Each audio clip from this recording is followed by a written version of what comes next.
Halo dan selamat datang kembali. Hari ini kita akan mengupas tuntas satu sumber yang sangat menarik yang sudah Anda bagikan. Ini wawancara mendalam dengan seorang pakar Pilates, Caroline Berger de Femini. Dan fokusnya yang bikin saya penasaran, cuma satu gerakan yang kelihatannya sepele banget. Footwork wrap the toes di alat reformer. Oke, mari kita bedah ini. Anda kasih kami materi yang, ya kalau dilihat sekilas, ini cuma soal melengkungkan jari kaki di atas palang. Tapi setelah saya baca, rasanya kayak buka pintu ke dunia lain. Ternyata, gerakan simpel ini itu gerbang ke biomekanik, cara kerja otak, dan efisiensi tubuh kita. Siap kita lihat gimana detail terkecil bisa mengubah segalanya? Tentu saja, dan ini dia intinya. Ini yang bikin metode ini begitu kuat. Seperti kata Caroline di wawancara itu, Pilates berpusat pada kecerdasan dalam detail. Jadi bukan soal seberapa banyak Anda bergerak, tapi seberapa. Seberapa cerdas Anda bergerak, memahami kenapanya, bahkan sampai tingkat mikroskopis itu kunci buat membuka potensi penuh tubuh kita. Nah, saya mau langsung ke salah satu kenapa terbesar yang saya temukan di sini. Wawancara ini kan menekankan pentingnya menjaga panggul dalam posisi netral. Instruktur Pilates selalu bilang ini, tapi materi Anda menjelaskan alasannya sampai ke sel otot. Kayaknya ada sweet spot atau titik optimal gitu di dalam otot kita. Benar nggak sih? Enggak. Kalau otot Anda terlalu meregang, misalnya panggul Anda miring terlalu jauh ke depan, atau terlalu mampat, panggul terlalu nekan ke matras, otot itu kehilangan sebagian besar kekuatannya. Posisi panggul yang netral itu menempatkan otot-otot inti dan paha Anda pas di dalam sweet spot itu. Oke, ini menarik. Jadi, apa sih sebenarnya yang terjadi di dalam sel otot di sweet spot itu? Apa yang bikin dia jadi efisien banget? Ini tuh kayak orkestra biokimia yang cepat sekali. Di dalam setiap serabut otot ada jutaan filamen protein kecil, anggap aja kayak tim pendayung mikroskopis. Ada filamen tebal namanya miosin dan filamen tipis namanya aktin. Tugas mereka ya saling mencengkram dan menarik. Itulah yang bikin otot memendek atau berkontraksi. Otak Anda kirim sinyal listrik. Sinyal ini kayak domino pertama yang jatuh. Ini memicu pelepasan ion kalsium di dalam sel. Nah, kalsium ini bertindak kayak kunci yang membuka gembok di filamen aktin. Jadi, kepala-kepala miosin, si tangan-tangan kecil tadi, bisa mencengkram dan menarik. Setiap tarikan ini membakar sedikit energi, molekul yang disebut ATP. Jadi panggul netral itu memastikan kalau para pendayung kecil ini ada di jarak yang pas, Iya, supaya bisa saling cengkram paling efektif gitu ya. iya. Nggak kejauhan sampai nggak bisa raih, dan nggak kedeketan sampai nggak ada ruang buat narik. Analogi yang sempurna. Nah, itulah yang disebut panjang sarkomer optimal. Semua detail teknis yang rumit itu kayak troponin atau retikulum sarkoplasma, pada dasarnya cuma bagian dari mekanisme domino yang memastikan para pendayung ini kerja di saat dan dengan kekuatan yang tepat. Penempatan panggul yang Anda rasakan secara makro itu cerminan langsung dari harmoni mikro ini. Oke. Jadi kita punya jutaan pendayung di otot kita. Tapi mereka nggak akan gerak sendiri kan? Pasti ada konduktor yang kasih tahu mereka seberapa keras dan cepat harus mendayung. Gimana otak mengatur semua ini? Tepat, otak itu sang konduktor. Dan otak kita itu cerdas dan efisien banget. Dia nggak akan mengerahkan seluruh orkestra cuma buat mainin satu nada lembut. Saat Anda memulai gerakan yang terkontrol kayak di Pilates, otak itu mengikuti prinsip yang disebut hukum Henneman. Kedengarannya rumit. Tapi konsepnya sederhana sekali. Intinya, tubuh nggak akan pakai otot-otot besarnya yang boros energi buat kerjaan kecil. Dia akan merekrut unit-unit terkecil dulu, yaitu serabut-serabut otot yang lebih ramping, tahan lama, dan dirancang untuk stabilitas. Otot-otot inti kita yang dalam, seperti transversus abdominis, itu penuh dengan serabut jenis ini. Jadi ini kayak nggak pakai palu godam buat mukul paku kecil. Tubuh kita secara alami milih alat yang pas buat kerjaannya. Itu sebabnya di Pilates kita selalu mulai gerakan dengan pelan dan penuh kesadaran. Anda nangkap dengan sempurna. Anda sedang melatih otak untuk mengaktifkan otot-otot penstabil itu dulu. Bangun fondasi yang kokoh sebelum merekrut otot-otot yang lebih besar dan lebih kuat. Otot juga mengatur frekuensi sinyal. Sinyal yang lebih cepat dan rapat berarti kontraksi yang lebih kuat. Tapi ada batasnya. Kalau sinyalnya terlalu panik dan tanpa jeda, otot bisa terkunci. Kayak pas kita nahan beban kelamaan, terus otot kita mulai gemetar, lalu jadi kaku. Persis sekali. Fenomena itu namanya tetanisasi. Otot kehilangan kemampuannya untuk rileks dan berkontraksi dengan lancar. Ini kontraksi yang nggak efisien dan penuh kekerasan. Itu jadi bikin saya kepikiran. Kita kan selalu diingatkan buat bernapas pas latihan. Apa itu hubungannya? Apa napas yang mencegah sistem kita jadi terkunci dan panik kayak gitu? Nah, itu dia hubungannya. Napas itu rem fisiologis kita. Napas itu alat paling ampuh buat menjaga sang konduktor, otak kita, tetap tenang dan tidak kirim sinyal yang panik.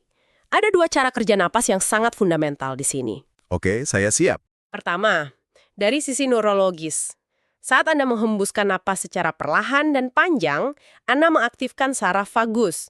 Anggap aja ini saklar utama sistem istirahat dan cerna di tubuh Anda. Mengaktifkannya bakal menurunkan detak jantung, menenangkan sistem saraf, dan bikin perintah dari otak ke otot jadi lebih jernih dan stabil. Anda secara harfiah menenangkan kebisingan internal. Wow, jadi menghembuskan napas itu kayak neken tombol mute buat kepanikan tubuh. Terus gimana dengan sisi mekanisnya? Secara mekanis, ini juga cerdas banget. Waktu Anda tarik napas, diafragma Anda turun dan sedikit meregangkan otot perut terdalam Anda, si transversus abdominis. Ini kayak narik karet gelang. Nah, waktu Anda hembuskan napas, otot itu berkontraksi, dan karena dia mulai dari posisi yang sedikit meregang, kontraksinya jadi lebih kuat dan efisien. Balik lagi ke ide sweet spot tadi. Napas secara otomatis menempatkan otot inti kita di posisi ideal untuk bekerja. Betul. Sebaliknya, kalau Anda tahan napas, diafragma jadi kaku, panggul kehilangan stabilitas, dan otot-otot penstabil kecil itu bakal cepat lelah. Jadi, napas bukan sekedar soal udara ya, tapi alat buat ngatur stabilitas dan efisiensi dari dalam keluar. Luar biasa. Oke, kita udah menstabilkan bagian tengah tubuh dengan napas. Tapi semua ini kita mulai dari jari-jari kaki. Mari kita balik lagi ke sana. Kenapa gerakan melengkungkan jari kaki yang kelihatannya kecil ini begitu fundamental? Karena kaki kita itu bukan bongkahan daging yang pasif. Kaki itu organ sensorik yang sangat canggih. Telapak kaki Anda punya hampir 200.000 reseptor saraf. Mereka terus-menerus mengumpulkan data soal tekanan, tekstur, posisi, lalu ngirim data itu ke otak. Wrap the toes, Anda mengaktifkan otot-otot kecil di dalam telapak kaki, seperti fleksor pendek jari kaki, yang menopang lengkungan kaki. Aktivasi halus ini mengirimkan sinyal proprioseptif atau sinyal kesadaran posisi dalam jumlah besar ke otak. Ini menciptakan sebuah lingkaran umpan balik.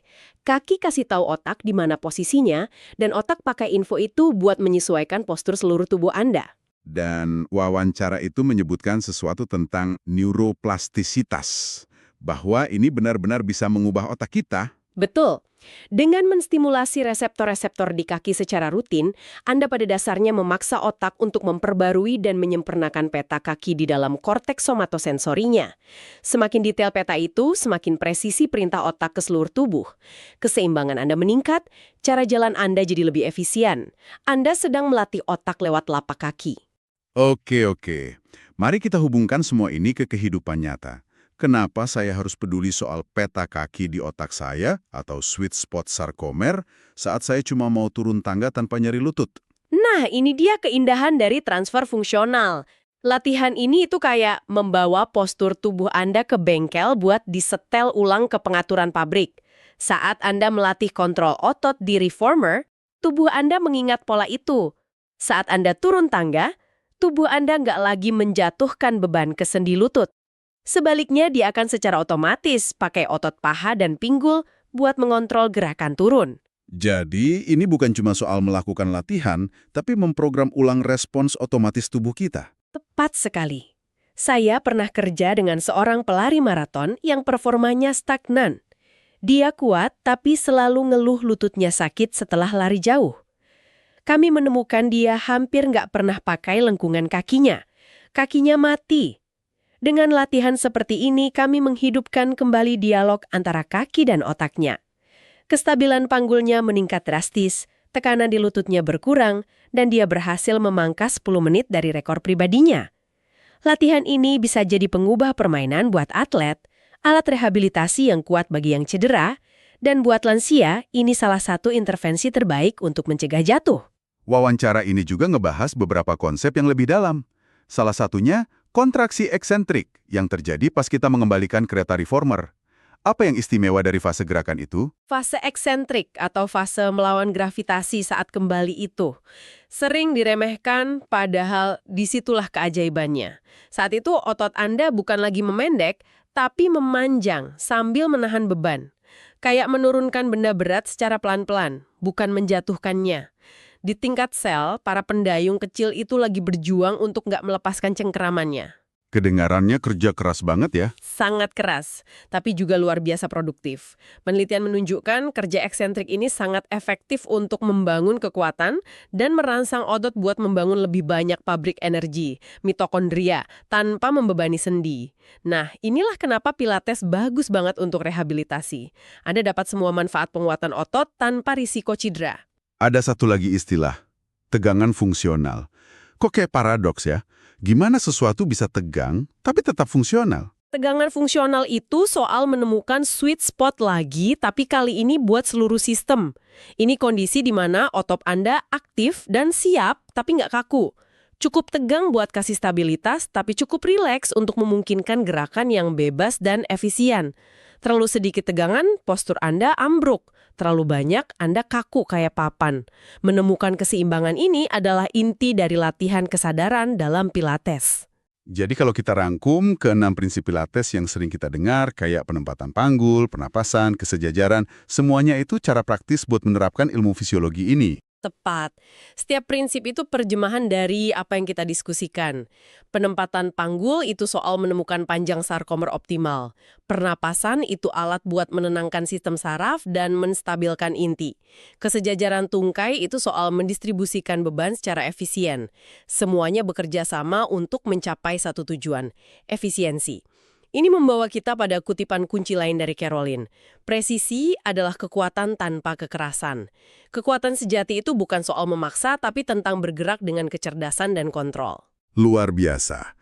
Kita benar-benar melakukan perjalanan dari ujung jari kaki ke pusat otak ya.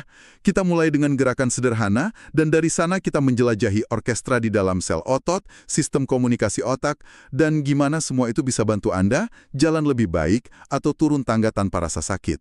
Pesan utamanya jelas banget. Gerakan yang cerdas adalah gerakan yang presisi, yang menghormati cara tubuh kita dirancang dari tingkat terkecil sampai terbesar. Tepat sekali. Dan ada satu pemikiran terakhir dari sumber ini yang sangat menarik untuk Anda renungkan. Caroline bilang bahwa dengan latihan yang cukup presisi dan pengulangan yang sadar, tubuh pada akhirnya menjadi korektornya sendiri. Gerakan yang benar jadi otomatis. Sebuah kecerdasan yang tertanam di dalam tubuh. Jadi pertanyaan yang ingin kami tinggalkan untuk Anda adalah ini. Di area lain dalam hidup Anda, di luar gerakan fisik, di mana penerapan prinsip pengulangan yang sadar dan presisi seperti ini dapat menghasilkan kecerdasan otomatis yang serupa.